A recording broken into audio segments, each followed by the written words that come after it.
Well, good afternoon, everyone. Welcome to another episode of Spilling Tea. I'm your host, Tiffany Daniels, and happy Friday, y'all. We are indeed going back to the Down the Rabbit Hole series, continuing on with how Andrew Wakefield was not exonerated by the Dr. Smith winning his case in appeal for his medical license. So, we're going to continue on with that, but brief disclaimer, through every little piece of information we have gone through so far and will continue to go through, you'll see all links right there in the description box for you. So should you like to do your own deep dive into the subject of the re-emergence of the anti-vax movement starting in the late 90s and heading into the 2010s to how it's affecting us now, you'll definitely be able to do so. Trigger warnings real quick. This channel is marked not for kids for a reason. I use profanity. I use it a lot. In particular, when we're on this topic of anti-vaxxers. And of course, some of the topics that we do cover on this channel can be particularly triggering. So if you got a child that is 16 and younger and they are watching this, parental supervision is advised. Other trigger warning: if you are anti-vax, unless you are actually willing to debate on facts, not misrepresent facts and leave out all context, then you are welcome to do so. But if you put something in the comment section with leaving out context, put in something that can be actually been proven a lie, or go to the default horrible insult of TDS that tells me you need to be placed back in elementary school so you could rediscover actually creative and decent insults. Of course, your comment will be removed. You'll be blocked from the channel. So folks, let's just spare everybody, okay? Debate on the facts or no more. We're a small channel. I'm not dependent on your money. Just saying. Alright, so where we left off last time, Wakefield's conflict of interest, biased use of children. Here's the thing in regards to science. You can have an hypothesis, yes. But if you go into a clinical study having already set in your head that you know what the outcome and answer is going to be, then you need to step back from that clinical study, because all you're going to engage in is confirmation bias. You're going to cherry pick the information that suits your narrative and ignore everything else, which is the absolute antithesis of all things science. Okay? Just putting it out there. Brian Dayer's articles go into detail of the flaws in Wakefield's paper. For those interested, I would suggest reading his papers and evidence, which we have done so on this channel within this series. So if you'd like to go back and review some previous episodes, just search down the rabbit hole, Spilling Tea, and you should be able to pull it up there pretty quickly. I'll briefly discuss one example, the biased use of children. 11 of the 12 children were from families who believed the MMR vaccine was responsible for their children's autism. Wakefield was involved with the recruitment of several of these children, so they were definitely not a sample of routine consecutive referrals to the clinic. General Medical Council 2010, Dear 2011. In other words, you already are dealing with families who have already determined in their own minds that, of course, it's the MMR before the clinical study even takes place. Again, this is bad science. You cannot have any pre-formed conclusions already in your head before the clinical study even begins. Because if you do, confirmation bias, you're going to pick and choose the facts you want that support your hypothesis instead of actually doing a proper clinical study, coming in objective with no preconceived notions one way or another, so that you can conduct the clinical study honestly and objectively. Honestly, you cannot say that you're doing that when the children that you are bringing in has links to a lawyer in an anti-vax group. That completely annihilates any decent use of the study whatsoever. At that point, the red flag should have already been out. I'm just saying. Of those where Wakefield does not seem to have been involved in their recruitment, the family sought enrollment because they had heard about Wakefield, either through the Dearborn law firm or Jabs. The Dearborn law firm sent out newsletters and MMR fact sheet. The newsletter specifically stated, "Jesus Christ, it is far worse than I ever anticipated." Is there any reason why this was not put in that particular decision from the GMC? Because I feel like this is the sort of thing that should be reported on and blasted everywhere, especially when public health is at stake. People don't really understand, even after COVID, why they should be afraid in regards to diseases, because they have been living off the benefits of several generations since the 30s of fully vaccinated folks, to the point to where we now have a thing called herd immunity. The problem is the time is coming up right about perfect now that those that began the reemergence of the anti-vax group and the consequences of them not vaccinating their children, and you're seeing the rise of diseases that we haven't seen in years that used to annihilate entire civilizations coming back. You have to forgive me if that scares the shit out of me, especially coming from the background that I do with family that has been in healthcare for multiple decades. You bet your ass that terrifies the shit out of me. And with that being the case, everybody else should be too. And anything in regards to Wakefield, who helped start this crap, needs to be exposed. Every single dirty little thing, including law firms that send out newsletters and say, "Hey, go see this doctor for his clinical study. He's going to prove we're right." And somehow this was allowed to continue?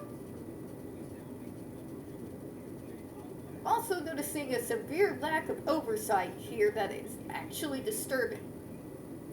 I think the ethics committee should be a little bit more hands-on when it comes to when these studies are getting ready to be conducted, to make sure they're ethical.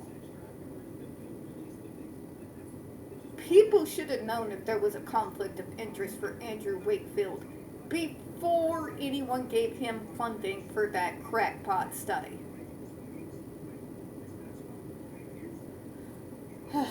I'm just saying. Just saying is all. But anyways, here's what it says. Dr. Andrew Wakefield, he has deeply depressing views about the effects of vaccines on the ineligible children. He is also anxious to arrange tests to be carried out on any children vaccinated with MR or MMR vaccine who are showing symptoms of possible Crohn's disease. Mother of sweet baby Jesus. I hope I'm crazy and that there's more context, and I'm not going to have to explain the difference between Crohn's disease, autism, and when you have stomach issues, because god damn it, I'm so tired. I am so tired.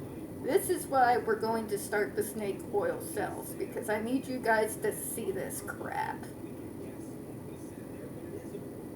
If I have to see it and suffer, so do you. Oh my freaking. The pilot study, being coordinated by Dr. Andrew Wakefield of the Royal Free Hospital, has already started, and a number of children have already been tested. Preliminary indications are that there is a strong link between the vaccine and inflammatory bowel disease. Excuse me, what the fuck are you trying to tell those parents? Do you know that as a definitive fact? It seems you're exposing information before the study was even concluded.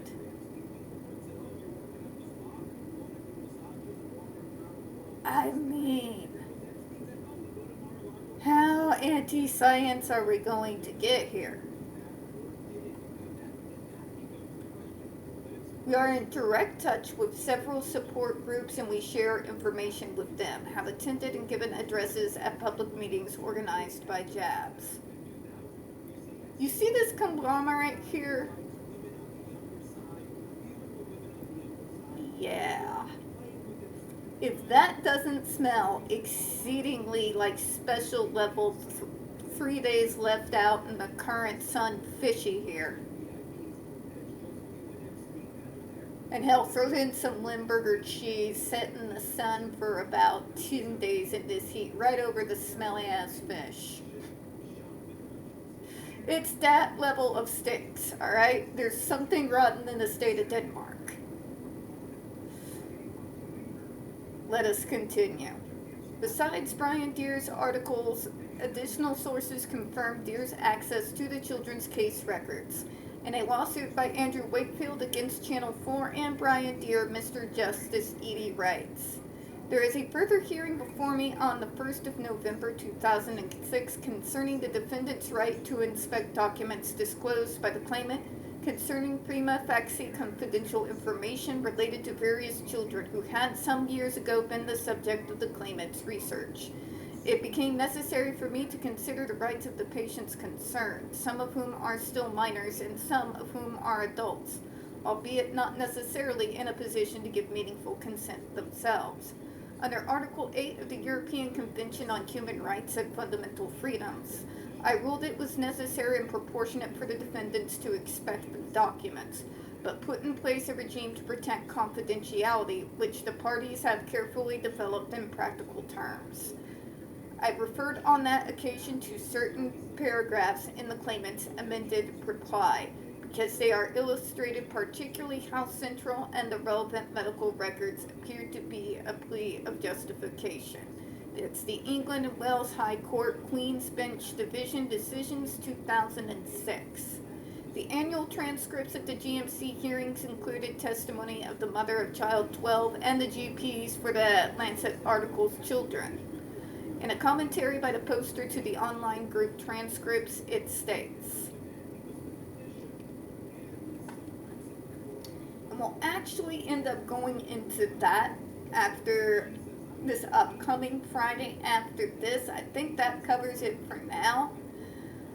I honestly think it is a massive issue and a very massive lack of oversight on the ethics committee's part to have not pushed Wakefield more in regards to revealing if there is any potential conflicts of interest.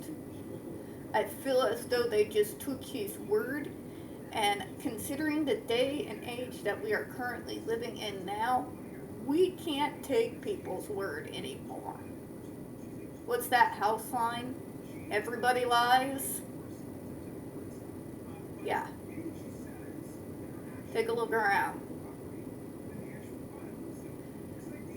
It should have been exposed in the media and plastered every goddamn where that the law firm affiliated with Wakefield was out there proactively sending out newsletters to their clients saying, hey, this guy's conducting a study on this and so far he says he's proving you correct. Why don't you put your children in this study and get in contact with them? If you do not see every red flag under the sun, if you do not see how anti-science and corrupt that is, then I'm sorry folks, I can't help you. And we're going to go ahead and close out on that one for right now, folks. We don't get very many views on this channel. A few we do get do tend to get removed from time to time. So if you would be so kind, please don't forget to hit the like button, hit subscribe. Don't forget to get the comments and double check to make sure that you are still set up to receive notifications. We're going to be coming in back tomorrow, of course, to go ahead and start wrapping up in regards to Medicaid. And on this upcoming Sunday, we're going to be finishing with the advanced directives, going over DNI and DNR. And then, of course, coming up here soon, probably next Thursday, we're going to go ahead and finish out HIPAA with showing you all how to fill out a HIPAA complaint and how that process goes. We don't want you to miss anything, so please double check. And as always, folks, we here at Spilling Tea appreciate your time, and we hope you have a good one. Now, wish me luck, because my dumb ass decided, like, at the very, very potentialist last second that along with my Aussie memorabilia t-shirts that I got my brother for his birthday, that I was going to make him a giant army blanket. Well, I'm making good time, but his birthday's on the 29th, so I'm going to be not online a whole lot, hauling as much ass and spending as much time on that as I can so I can get it done, wrap his shirts up in it, and throw it in the birthday bag next time my mom and I take an SDC daycation. What's a daycation, folks? Let me tell you what that is. A daycation is when you live out in an area where you have a massive theme park. You maybe not have the money to go out there and travel the world and have a vacation like most people, but what you can do is, like, pester your family and go and spend a full day not caring about anything, just enjoying the park and, my God, the scenery. The trees and the Ozark Hills, folks. I may not like being here all that much, but it has nothing to do with the scenery. The Ozarks is one of the most gorgeous places on God's green earth. It's the people and the government that tend to be the problem. Alright, bye-bye everyone. I'll see you later. I'm sorry I'm not going to be online as much, but it's crunch time. Bye everyone. I got to get back to work on it. Send help. Why do I do this to myself? Apparently reasons.